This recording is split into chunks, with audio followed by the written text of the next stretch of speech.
વિશાલ સેજપાલ તથા ગૌતમ મકવાણા નામના બે શખ્સો હતા. મારી ઓફિસની અંદર ઘૂસી આવ્યા હતા. કેમેરો ચાલુ કરીને તમે ખોટા ધંધા કરો છો, 1 લાખ રૂપિયા તમારે આપવા પડશે, નહીંતર તમને બદનામ કરી દઈશ.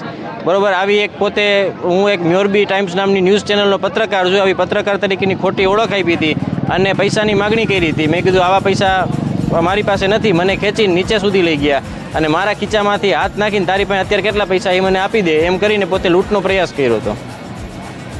અત્યારે પોલીસેની ધરપકડ કરી છે, કામગીરી કરી છે, પોલીસે જે એની ધરપકડ કરી છે અને આવા હું તો દરેક લોકોને આવું કહેવા માગું છું કે આવા જે પણ લોકો આવા બોગસ પત્રકાર છે, જે પણ લોકો આનો ભોગ બન્યા છે, આ લોકો પોતે હિંમત કરીને પોલીસ પાસે આવે. પોલીસ આ બાબતે જો કોઈ પણ આવા ભોગ બનેલા લોકો છે તો આવા લોકો હિંમત કરીને આ લોકોને પકડાવી દેવા જોઈએ એક વખત, તો ખબર પડે કે પત્રકારોનો નામ કારણ વગરના બદનામ ન થાય. અત્યારે પોલીસ આ બનાવ સ્થળે લઈ આવી હતી અને શું કારણથી પોલીસ અહીંયા બનાવ સ્થળે આવી હતી. મને જાણવા મુજબ આને રિકન્સ્ટ્રક્શન કહેવાય.